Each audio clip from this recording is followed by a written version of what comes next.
Nag-enjoy ka ba ngayon? Oo naman. Ang dami na ng tao, no? Oo nga, ang dami-dami. Glasgow Barrio Fiesta. Anong pinagkakabalahan mo dito sa Glasgow? Ngayon, nagtatrabaho ako dito ngayon as a nurse for 20 years na. Ano yung pinaka-pressure being a nurse? Yung situation ng work, yung staffing minsan. Oo. Pero okay naman kasi supportive naman so far yung mga tao dito sa Scotland. Respected, no? Ang mga Very Pilipino respected rito. ang mga nurses dito. I heard gumamit ka ng MX3 capsule for so long. Gaano na ka ba katagal na you are taking MX3 capsule? Uy, ang tagal na talaga. Kahit sa Pilipinas pa ako gumagamit na ako ng MX3. Matanong ko, bakit MX3? Kasi dito sa Glasgow, Europe, ang dami ng mga food supplements. Kasi ang MX3, nare-relax ako. Yung maganda ang feeling sa katawan. Super, believe ako sa MX3 talaga. Wow, Oo. talaga ha? Kaya loyal ako dyan. Loyal ka Oo. talaga. So, marirecommend mo ba siya with fellow nurses? Yes, of course. Maraming mga nurses gumagamit din ng MX3. MX3, dito ka bilib.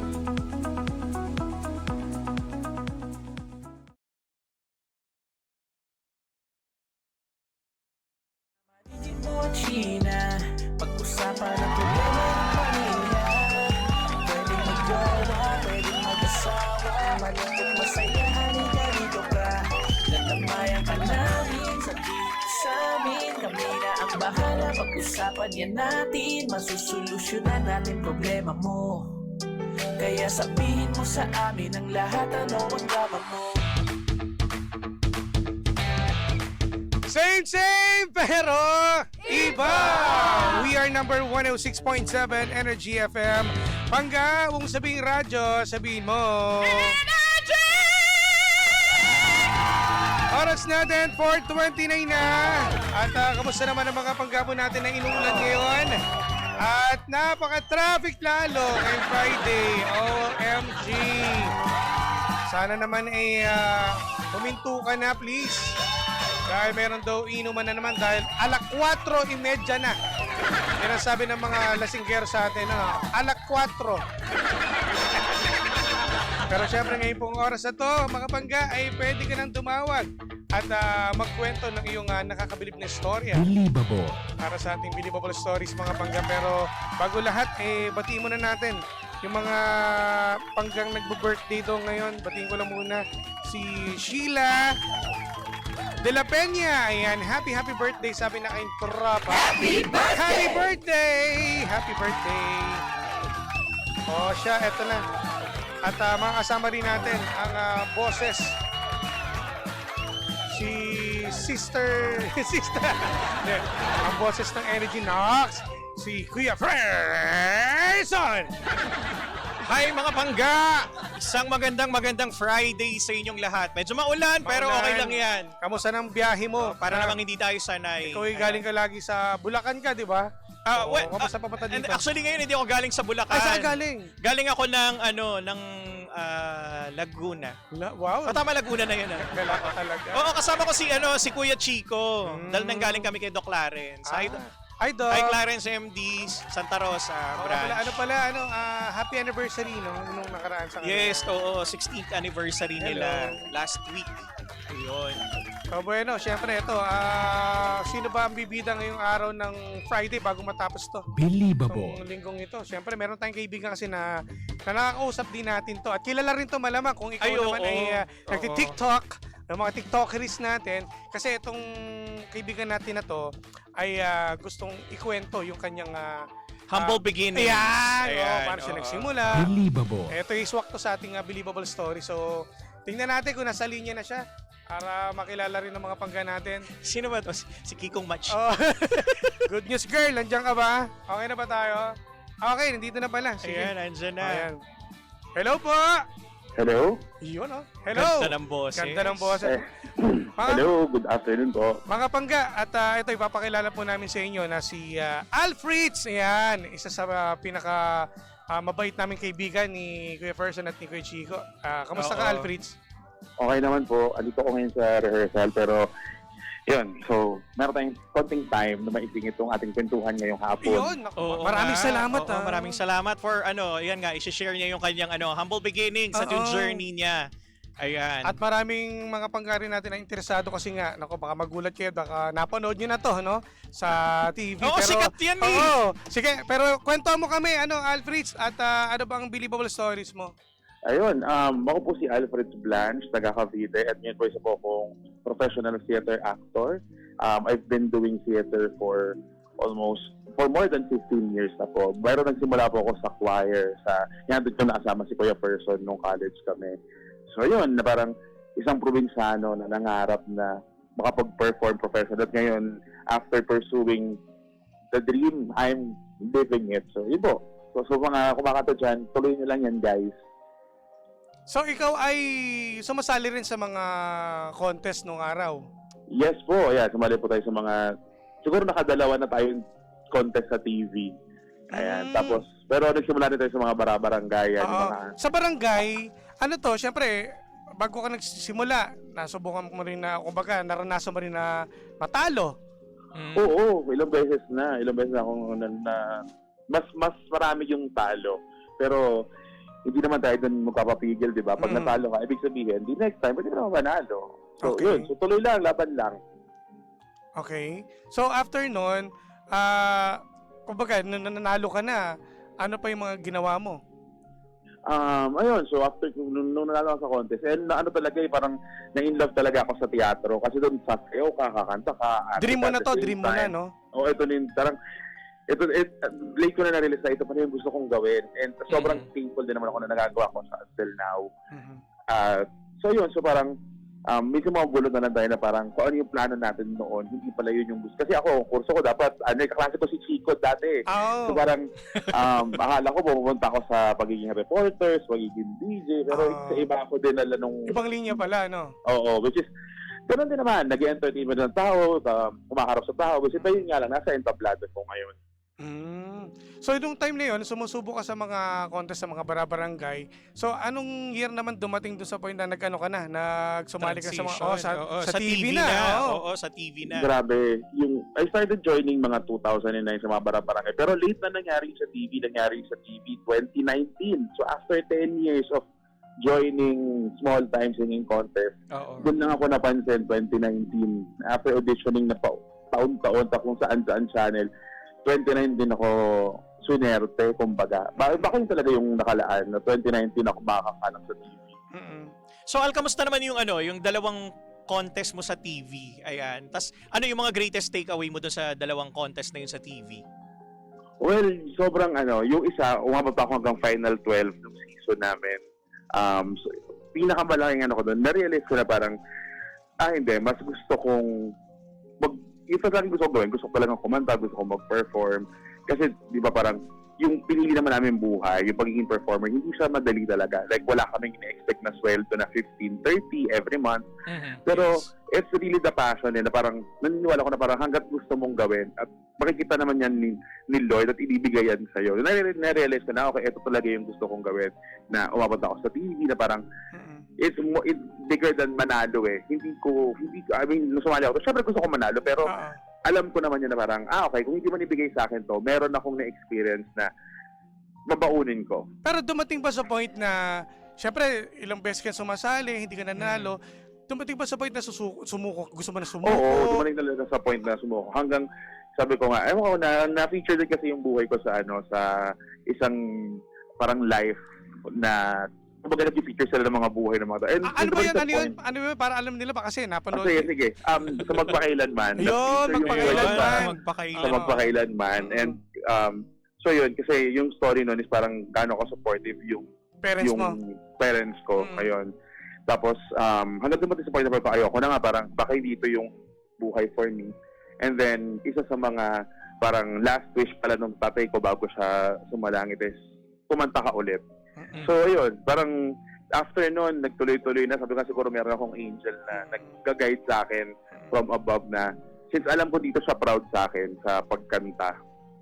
So, ang nagpalakas talaga ng loob mo ay ang family mo, syempre, no? Ang biniling sa'yo na ipagpatuloy mo kahit na sabihin natin na ilang beses ka natatalo, yes, diba? Kumbaga, hindi ka pa rin sumuko.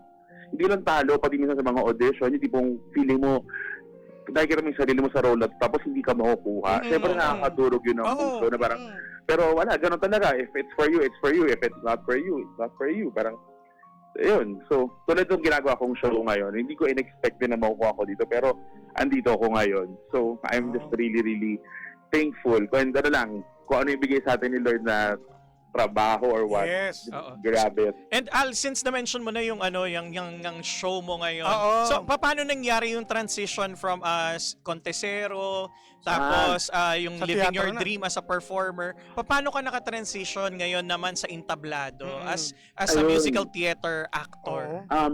Meron ginawang show sa Dasma Cavite, tapos nag-invite sila ng mga taga-tanghalang Pilipino, mga taga-CCP Oh, na mga taga-TP. Oo. na guest artist. Tapos, after nung prod na yun, in-invite nila ako mag-audition. So, yung first professional prod ko was with Tanghalang Pilipino, No Limit Angere, 2011. Wow. Yes. Wow. Oo. Tapos meron akong 4 na katrabaho doon, nakatrabaho ko din ngayon. Shout out din kila Red, Chesco, Rin. Kasama ko rin sila dito sa ginagawa kong show ngayon. So, parang, ano lang to, kami rin lang naman yung nakikita-kita sa mga shows. So, gaano katagal mo na to ginagawa? I've been doing this since 2011. So, tagal na rin, no? Oo, Yes. 2011. Ayun, Al, pwedeng share mo naman sa amin sa mga nakikinig sa iyo ngayon, yung feeling na kapag ka nag-audition ka, hindi lang naman sa yung sa singing contest but also sa sa theater kasi 'di ba lahat naman ng productions na sinalihan mo, nag-audition ka, 'di ba? Yun. So, Yes, paano yes. yung feeling kapag ka nalaman mong napili ka? Ay, grabe. Yung feeling na pag nakapasa ka sa audition. Pero pag nag-audition ka naman kasi, of course, meron kang expectation sa sarili mo. Pero dapat meron ka ding nire-reserve na what if hindi talaga sa para sa'yo. And it doesn't Oo. mean that you're not good. It Oo. only means na hindi talaga para sa'yo. I mean, meron talagang mas fit sa'yo. And usually, ganun yung nangyayari. For example, meron akong dapat gagawin isang subsidio ko na nakuha. Meron niyang kapalit na mas malaki. Oo. So, ayun, yun yung, but again, ang tanging kalaban mo lang naman talaga dito is yung sarili mo. Paano mo i-convince yung self mo na you can always be better. Yun yun eh. Yung, Eto, Alfred, since na theater actor ka na, so may chance pa ba na ikaw ay sumali pa sa mga contest sa TV? Kasi, oo. di ba, yung iba kasi nakikita natin yung mga tatalo noon, sumasali pa, tas nananalo na. Yes. Ikaw may dumating ba sa point na naisip mo na, teka, sumali ulit kaya ako? yes, meron. Abangan. Ayan! So, may aabangan meron, kami. meron. Oo, ako, may meron. aabangan. Yes. Oo, ayan. So, eto naman, kamusta ka naman na ngayon? Kwento mo naman kami sa etong successful na buhay mo na ngayon na Ay. bilang theater actor, no? Yes. Yeah. Ano Ngayon bang bago po yun. sa'yo? Ngayon po busy po kami kasi araw-araw rehearsals namin kasi yun nga, ayun naman yung yun yung sekreto ng teatro eh. Yung trabaho sa likod before nyo mapanood yung nasa entablado. Sobra-sobra yung effort ng mga tao na pinapanood. Like rehearsals namin 2 to 9 p.m. every day. So, hindi naman papayag yung isang theater company na hindi maganda yung papanood nyo. So, ngayon po kami ngayon medyo may mga nakasalang lang ako na makakatrabaho kasi sila inaayos yung choreo nila. But mamaya-maya ako isasalang na din. So, iniintay ko rin lang. So, yun na naman. Tuloy-tuloy lang hanggang sa mag-open kami tapos hanggang Pasko. So, Tuloy-tuloy na. Oo. Al, sa akin Yes. ito, last question ko na sa'yo. Anong mabibigay mong message? Ayan. Sa Para mga, to sa inspire mga naman dun sa mga... Mm. Alam ko marami tayong mga pangga na nakikinig ngayon na katulad mo rin Na nangangarap. nangangarap o kahit hindi sa performing arts, no? okay. Kung ano man yung mga pangarap nila, ano yung mabibigay mong masasuggest mo sa kanila na pwede nilang gawin? O magpalakas ng loob. Oo, para Ito. kasi katulad mo, ako na witness ko yung yung humble beginnings ni Oo. Al eh. As in, nung 18 pa lang bewang. O tsaka sabihin mo na kung ano ba yung sekreto talaga. Yes, oo. Eto, ako, masasabi ko siguro ang pinaka naging sikreto ko is kung alam mo kung saan ka magaling, mas pagtuunan mo pa ng pasa para mas gumaling ka pa. Yun. Never stop learning. Sobrang importante yan. Parang minsan kasi, inisip, kaya ko na to, magaling na ako. Hindi ikaw yung pinakamagaling. Maraming mas magaling sa'yo. At kailangan hindi ka makontento na eto ka lang. Kailangan mo lagi mag-grow. Matuto pa. Kailangan mong i-improve yung talent mo. Hindi sapat ang talent. Hindi Yes, sapat ang oo. talent. Sobrang importante ng ugali, ng pakikisama, na so yun yung mga kailangan mong trabahuhin. And again, hindi ka mo pinakamagaling. Palaging merong mas magaling at kailangan mong i-improve pa yung sarili mo. Yun. Wow. Ay, eto may tanong ako. Last na to. Last na Last si... na, okay, Oh, sige, okay. sige. Okay, last na ako. Ito, okay last na ako. to. Oo. Si, di ba, nasabi mo kanina na si Kuya Chico ay naging kaklase mo. Si Kuya Chico Oo. ba, mabait bang kaklase ito? Ay, hindi. Hindi. Diyos ko. Halata na. Mabait yan. Baka lang, maldita Ah. lang. Mabait Oo. ba yun? Naalala. Siguro ba kulang ang segment na to para Oo. pag-usapan yung yung kabaitan ni Chico. Correct. Pero anyways, ay maraming salamat Alfred. Ay, Ay, baka thank may you, gusto thank kang you. batiin. Maraming salamat sa pag-share mo ng yung believable story. Oo, Ayun, Al, hindi, ayan gusto yung ko lang pinagkakabisihan mo ngayon, Al. Go ahead. Ayan, so guys, kung gusto nyo pong magkaroon ng quality time with your family, I'm inviting all of you guys na manood po ng Shrek the Musical dito po sa Newport World Resorts. Ayan, so pang pamilya po ito, all weekends starting October 31st to December 21. Ayan. Oo. Al, anong role mo? I'm playing Secret. Tinkerbell. Parang iba yun. Parang iba yun. Salamat Alfred sa iyong Thank you, thank time. you po. Ayan, Al, super thanks. I'll see you tomorrow. Yes, yes, yes. Salamat. Salamat po. Salamat. Ingat, Energy. ingat. Thank you. Yes, Thank you. bye. Ay nako, grabe ah. So, ang ating natutunan kay Alfred ay huwag huminto. Huwag huminto, yes. Ipagpatuloy ang Ipagpatuloy pangarap. ang pangarap. Ayan. Kahit na somewhere along the way. Kasi nakita ko dati may mga parts ng life ni Al na depressed din siya. Ayun, Lahat naman dumaan sa mga Oo, ganyan. Ang oo. ano nandito ay yung hindi ka sumuko, itinuloy mo pa rin ang pangarap mo. Oo. As in, kahit malayo yung bahay nila, pupunta talaga siya Oo. para mag-rehearse, lumuluwas siya araw-araw. Grabe, As no? in, believe ako talaga sa kanya. Tsaka isa siya sa mga kasama namin dati sa performing arts na talagang pinursue nila yung dream nila to perform. Yes. Ayan. Kaya sobrang believe kami sa kanya. Siya na naman ang ating bumida, isang kontesero na ngayon ay theater actor na. Yes. Ngayong araw ng Friday, isang believable story naman. Kaya sa mga panggapo natin, pwede kayong mag-message po sa amin or pwede kayong tumawag sa ating hotline number 872-12429 sa Globe number 7001-7949 at sa Facebook, pwede nyo kami i-message yan para tawagan namin kayo mga pangga. So magbabalik po kami ni Kuya Fer para sa ating batian portion ngayong pong Friday weekend. Abangan nyo yan, ha? Yup. So dito lang yan sa programang Believable Stories. Ako po inyong Jimbo Lucis DJ. Ako po si Jimbo. At ang mataas sa boses ng energy, si Kuya Fer. At ito ang same pero iba! We are number 106.7 Energy FM. Pangga, wag mo sabihing radyo, sabihin mo! Jim Shi. Jim Shi.